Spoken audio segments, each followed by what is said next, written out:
What's goody, fellas, and welcome back to the channel. It is finally here, the off-season episode. This season is the most forgettable season in PerramCrowe Dynasty history. There were definitely some highs, but the lows were just unbearable. So I'm so glad that this season is out of the freaking way. I'm so excited for the next season. I think we're going to be considerably better.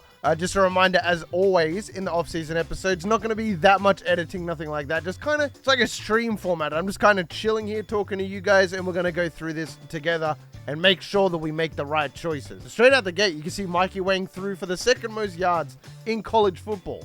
I don't want to look at the pick numbers. He had 39.58, 27 touchdowns, and 18 picks. Okay, that's actually not as bad as I thought it was going to be. I definitely want to cut it down to a 2-to-1 ratio next year, 2 touchdowns per interception. We couldn't do it this year, and I think last year we threw more picks than touchdowns. On the rushing end, Honig, a very forgettable season. We're going to get the run a lot more active next year, if that makes sense. Marquardt, 900 yards, wasn't really leading. Kissane led the nation in tackles. Amon, his final season, he's going to come fourth. All right, so the tackle numbers are actually kind of legit. Sack numbers are terrible. Art Williams, 408 is our best interception number. So on the rushing end, let's see what we got. We have 535 to Honig, weighing only at 134. Look at these averages, bro. These are not it. Diablo was our best running back in terms of average yards, so that really speaks volume. On the receiving end, Metzger, 863 yards. I would love to get a receiver over 1,000 yards next year. Man, Metzger's already a junior. That's crazy. Hawkins is done. Marquardt's going to be our main man, I feel. He is better than Metzger, so he is going to be wide receiver number 1 if he stays at wide receiver. Austin Lowe obviously gone, but we do have Latoa backing him up. Not going to be anywhere as good as Austin Lowe, but it is what it is. Blocking, see, this is disgusting. I don't think there's a single bloke here who doesn't have more sacks than pancakes. That is just unacceptable. Defensively, 74 tackles for Kissane, led the nation as we know. 18 TFLs, 4 sacks, led the team in sacks as well. Art Williams had 2 picks. Alec Amon with 2 picks. Yeah, I mean, nothing really too crazy here. A very forgettable season defensively. We're going to have to change the sliders around. Diablo, 2,015 yards and 5 touchdowns. 102 longest kick return. Absolutely insane. 3 of those came in the same game. That was against UNLV. Malo, 169 yards on the punt returns. We'll have to see what happens with Malo. I mean, he's definitely coming into the receiving core this year, without a doubt. All right, I want to get a look at this because it can only be players that we actively have. Mikey Wang has every passing record. He's the only person to ever throw a pass, well, other than a running back, but that doesn't count. Receiving touchdowns in a career, Austin Lowe has the record with 11. Receiving touchdowns in a season, Marquardt had 7. Austin Lowe receiving yards, he had nearly 2,000, which I think that Marquardt could quite easily break. Defensively, it's either Beef or it's Kahu. Kahu's gone, though. We don't have him this year. Beef, I'm expecting big things from him next year, hopefully. He had a very quiet year. Sacks in a career went up to 13, but that's, that's to be expected. Rushing touchdowns, Honig pretty much has all of them, other than Tamarion Butler, who has 2 in a game. I really want the Dolphins dynasty to go for like 10 years. I don't think that will happen, unfortunately. I'll do my absolute due diligence. To make it go as long as possible, I want to see what the records look like after that. Okay, so players leaving. There's not a lot of players going. Lowe is not going to the draft, which is surprising because I feel like numerous teams could use Austin Lowe on their squad, at least as a practice squad member. Smoker's going in the 4th round. Understandable. 6'2", 201. He's going to represent Hawaii in the NFL. You'll love to see it. Easton Sully. That is actually Salada. I think I was watching Monsters, Inc. the night before, in all honesty. Wyatt Malek is also leaving. That's not good. We have 3 offensive linemen leaving. Holy cringe. John Michael Montgomery is leaving. Let me put it in perspective. John Michael Montgomery is a senior. He's 80 overall. The guy that we are going after with all of our points, our 5-star recruit, is better than John Michael as a freshman. Unbelievable. We have to be able to get him transfer requests. So nobody's going to transfer this year, do we? All right. Sorry I looked. Without a doubt, the most important thing when it comes to this offseason is securing Mahalona. We're only 85 points behind. We are going 13K into him. I really, really hope that UCLA does not steal him away. We have a better bonus, so I'm just hoping that he just comes to the Dolphins. Okay, so he's got a scholarship. We're fine. He's got 13K. We're fine. We need Mahalona because we don't have a safety anymore. If we don't get Mahalona here, then we are absolutely I'm sure I bleeped that out in editing. And Mahalona is going to commit. There goes our 5-star recruit. Where did we rank up? Before we get a look at Mahalona, we were 45th. So this is not bad. We had 15 3-stars and 1 5-star. Remember, with the rules, we're only allowed to get one, but it looks like a lot of schools here got a lot of 4-stars and stuff. Unfortunately for us, we're still a 3-star. I don't think we did enough to go up to a 4-star, even though we went 6-2 in conference. If we went up to a 4-star, I would be a bit more lenient. I'd say we could get 1 4-star player and 1 5-star player, but until we get to 4-star, not going to happen. So I know for a fact that we have a backup quarterback now. We do. It is Filippo Lico. We committed him. Without a doubt, he will be quarterback number 2. Mikey Wang has 99 awareness. I did not know that. Filippo Lico will basically be our Mikey Wang replacement, at least for now. Think of it this way. Next year, when he does get the keys to the starting offense, he will be a 73 overall. Not the best, though. 79 Excel. So he's not really a scrambler. I'm pretty sure I made him a decent bit elusive. Maybe I didn't. 72 throw powers. Okay, so he's really bad. Next year, I think we need to find ourselves a 3-star quarterback. But yes, just know that we do have a brand new quarterback if things do go bad. Our running back, it is going to be Honig. We still have Matua. Honig is a senior this year. So they've actually got Malo as our starting wide receiver number 1. Doesn't have a lot of speed, great agility, great excel. I think he is more of a slot player without a doubt. I always thought Alika was a slot player, but he's 6'1", so that mustn't be the case. So the way that I'm seeing it right now is we've got Metzger, we've got Alika, Marquardt, and Malo. We also have a Kamu as well, which by no stretch is a bad receiver. Can come in and get it done when he needs to. I think it's smarter that we keep Marquardt at wide receiver for now. So it would be Malo in the slot, Marquardt wide receiver number 1. He was an All-American, by the way, which then pushes Metzger to 4th string. Metzger's a great player, but he dropped a lot of balls last year, and I mean a lot. Like, he was easily the most drop-prone of any of our receivers. I think him coming off the bench is actually a fair call. It's going to be Malo in the slot, Marquardt, and Alika. Good to see Alika. He's only a junior, by the way. We've had him from season 1. We're now entering season 3. He's been there the whole time, stayed loyal the whole time. I don't think anybody deserves a shot more than Draven Alika right now.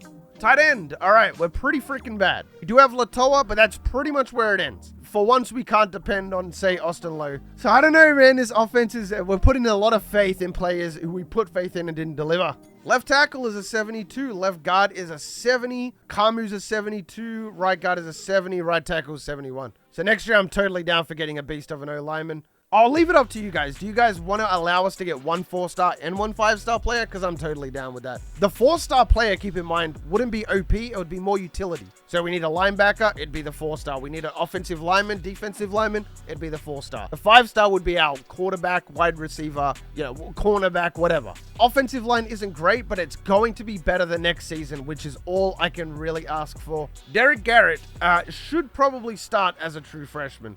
Mayava is good. I have nothing wrong with Mayava. Well, then again, Garrett has 41 awareness, 80 power move, 83 finesse, 87 block shed. It might have to be Derek Garrett. Pursuit is so much better. Play rec is better. Okay, I think we're going to have to start Garrett. Maybe Mayava moves to defensive tackle. He's not really built for it, but Maggio will overtake him in overall, but it's better for us that Derek Garrett starts. Beef McGinnis, he's a senior this year. He should go up to an 89 at minimum. And then we also have Satel, who I'm very excited for. There's not a lot of pressure on this guy's shoulders, but I'm very excited to see him play. I think he can bring a lot to the team, especially on run defense. Linebacking core. Jeez, we signed Lionel Rogers last year.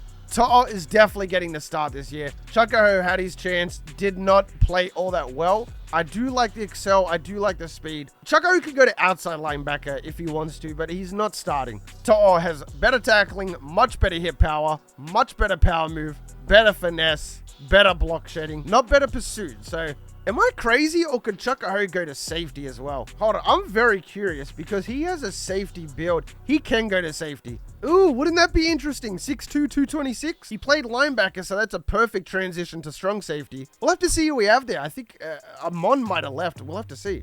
But To'o definitely getting a start. We have Kahuane coming back for his senior season. This guy is undoubtedly the most underrated player on the entire defense. This guy led the nation in tackles last year.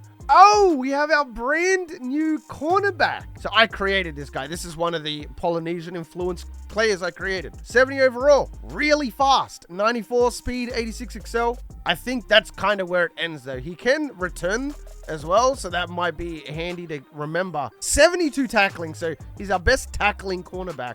Good man and decent zone.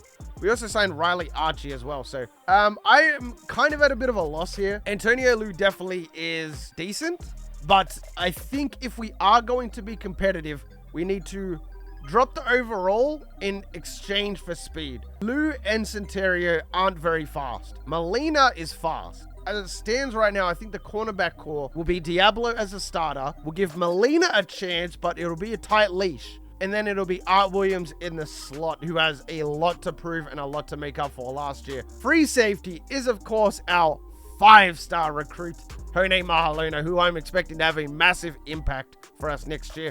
86 speed, 89 excel, 82 elusiveness, which is really good for a free safety. 75 jumping, which isn't bad. 79 tackling. Thank goodness. We need tacklers, bro.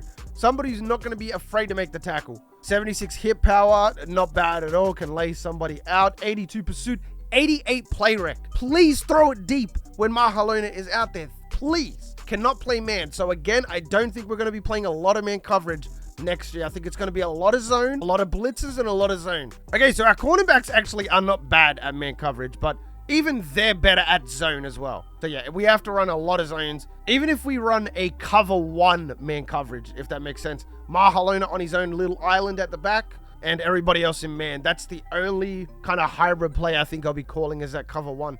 We definitely need to accommodate Mahalona to get the most out of him, and we need a safety so badly. So that's really good. I'm really happy. That's our 5-star for this year. He just looks like a beast. He's tall as well. He'll be able to challenge the best of wide receivers. Salmon did not graduate. He's a 78 overall. He's here for his senior season. Thank goodness, seriously. We needed him. So that means that Chukaho can move out to left outside linebacker. The team is good. We made minimal changes, but there's still a lot to do in terms of the depth chart. Now, everybody's favorite part, training results. So we do have our first 90 overall in school history, and it is none other than Mikey Wang. 99 awareness. Speed is a 67. Wait a second. Mikey's that slow? Bro, he's as slow as McGinnis. I didn't know that. I thought Mikey was fast. He literally has the same excel and speed as Beef McGinnis. What are the throwing stats going to tell us? He gets 4 accuracy and 1 throw power. Not ideal, not really that great. And Honig up to 84 overall. He goes up to 99 excel, 96 agility. All right, so Honig is a beast. The running should be fine. I'm going to change it up as well. I'm going to do every variation of a run. Dives to stretches to counters, everything and everything is going to be thrown at Honig. He's going to learn to play everything. Really happy with that. Matua, just a solid backup as always. Him himself goes up to 98 excel. Fullback, Janko, big Janko. Definitely one of the biggest increases we have. +5, wow. Mikey Wayne got a +3 for reference. He goes up to 88 excel. Looks really, really solid. We are going to do a lot of fullback dives next year. I'd probably say once every 6 plays will be a fullback dive at minimum. We have a really good fullback just chilling here. We got to use him. We got to utilize everything that we can on the team to get wins. Melo is our slot wide receiver, so that's good. Our best player is actually in the slot. He goes up +6. Markwood only goes up +3. That is so ass. Alika will be technically wide receiver number 1. We have not given Alika a start at all. He's never started on this team. He's been very patient. He's only a junior. I think he's basically just a Smoke Hawkins replacement, really. That's all he is. He's just a junior Smoke Hawkins. I've made my case. Metzger's coming off the bench after how abysmal he played last year. Look, I don't want Latoa to be a hero. I don't want him to be his own player. Just be as much of an Austin Lowe as you possibly can, and we'll be fine. Left tackle goes up to 77. Left guard, 74. Center, 78. Right guard, 75. Right tackle, 75. Thank goodness. The O-line is getting better. It's not great, but it's a lot better than what it was. Trust me. Theo goes up to 78. Don't know why. Derek Garrett's getting the start anyway. Mayava, 83 overall. Should be a lot of fun. And then our DTs. McGinnis, 1 shy of 90 with the DC coordinator boost. Should go up to a 90 though. Shouldn't be a problem. Looking really forward to seeing Beef go crazy his senior season. I would love for Beef to get drafted. Oh, and can I point out that Beef now also has 99 hit power. Just unbelievable. 90 power move, 82 block shedding. Crazy. Such a stud player. Juhasz goes up to a 71. Okay, To'o 74. Kawane up to an 85. Jeez, man. Cornerbacks, Diablo goes up to an 83. 96 excel, 98 speed. Okay, so everybody's pretty decent at man. I'm not against it, but we are still better. Everybody's better at zone than they are at man. And then strong safety, of course, Amon, who's slow as shit, by the way. I didn't realize Amon was that slow, 79. We're a pretty slow team. When it comes to, like, a straight line speed, the only person we really have is Diablo. That's where it starts and where it ends. So I'm just cutting the players. And one thing I kind of thought about here is I would not be against getting a 5-star running back either. Honix an 84, but he's leaving this year. Matua, I don't think is RB1 material per se. We finally max out kitchen sink, by the way. So whoever our 5-star and 4-star recruit we're going to be, pending, you know, obviously that being fine, can get 700 into them now, which is fantastic. Pipeline, I think we're going to get 1 in pipeline, 1 in locksmith, and then we got to get the bonuses when they visit. This, I'm not too worried about. We're about to level up anyway, so we can just put it back in there afterwards. We are not a very injury-prone team. Surprisingly, we have not had a lot of injuries, so let's get carrying up to 3. And then let's go all into our quarterback. I want Mikey to be the best he can possibly be. Quarterback gains 3 throw power and accuracy. That is going to help him so much. You have no idea, especially with the sliders we play on. No fly zone is going to give us 4-man coverage. Oh, this is tough. This is really tough because I would love to get... Like, this is really the choice right here. Do we want to be a man or zone team? I'm going to spread the wealth here. I think the play, though, is zone coverage because we're not a very fast team. So it is what it is. I would like it to be different, but it's not. Instead of making it really difficult, like last year we had the best schedule imaginable, which it was okay, but it wasn't a lot of fun, especially with our sliders. So I think we're going to go with the regen rule. We're just going to regenerate it once. Whatever pops up is whatever we're going to rock with. So let's use our known games, yes, which is going to be the Aloha Bowl, etc. What is our schedule going to look like? So we're going to start off in week 2 against FCS. So we get a tune-up game. We've never had a tune-up game. I'm actually going to move this to week 1 though. So we are going to get a tune-up game. That's fine. Then we host NC State. Okay. So that should still be a bit of a challenge. They're a top 25 team. But we got them at home, so not bad at all. Travel to take on Navy, so if we're bad at run defense, we got to figure it out before week 4, that's for sure. Colorado State's our first conference game. Then we get Iowa State, also at home though. Hosting all 3 games is crazy though. But yeah, I'm happy with Iowa State. And then that's pretty much it. And we get Hawaii in week 12. It is again at Aloha Stadium. So the Aloha Bowl is coming back home for season 3. And then for the first time in Dynasty history, we verse Boise State. We have never versed Boise before.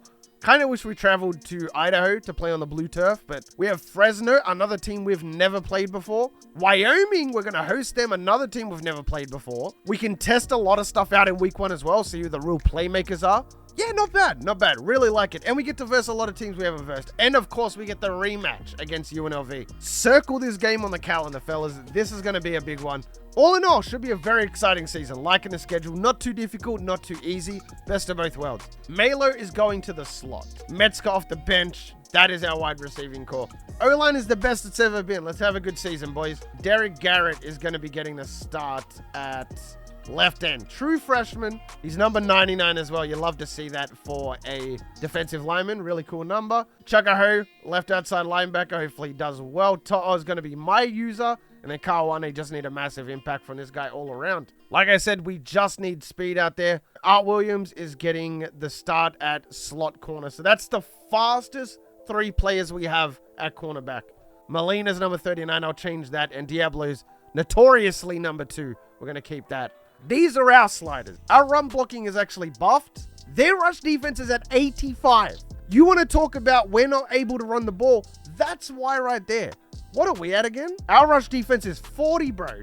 They're at 85. Okay, so that is getting dropped. I'm going to drop that down to 65 because we can't run the ball at all. Ooh, yeah, no, I'm going to go 60. I like 60. I think that's a lot more fair. 75 tackling. I'm going to drop that down 5. No, actually, I'm going to drop that down to 65 as well. I think that's fair. Pass coverage is at 70. I don't think that's a problem. I actually really like the CPU pass coverage. Their run blocking is unbelievable. I'm going to drop that back down to 50. So these are the updated sliders. I'm going to rock with that. User, I'm going to put the running back ability up to 40. I think a large reason we can't get anything going is because the running back ability is just so bad. I'm thinking about putting this on 45. 45. I'm going to go 45 because it's still less than default. And they are on 50. So we're still the lesser of the two evils there. So not only is the O-line better, we're going to get a 5 buff to pass blocking. I think this is really, really fair for where we're at. But that is going to wrap up the off-season episode. Very exciting stuff. Does a 25 look good? Ooh, he looks like a beast. Okay. Definitely already one of my favorite Dolphins. Should be a menace out there. But regardless, fellas, that's going to wrap it up. If you made it this far in the video, then you are the real MVP. Can't wait for season 3. Can't wait to see you there. It's going to be a lot of fun. I'm out. Peace. Sometimes I wonder, can I breathe right underwater? Ooh. Sometimes I wonder, can I speak in outer space? Sometimes I wonder, can I call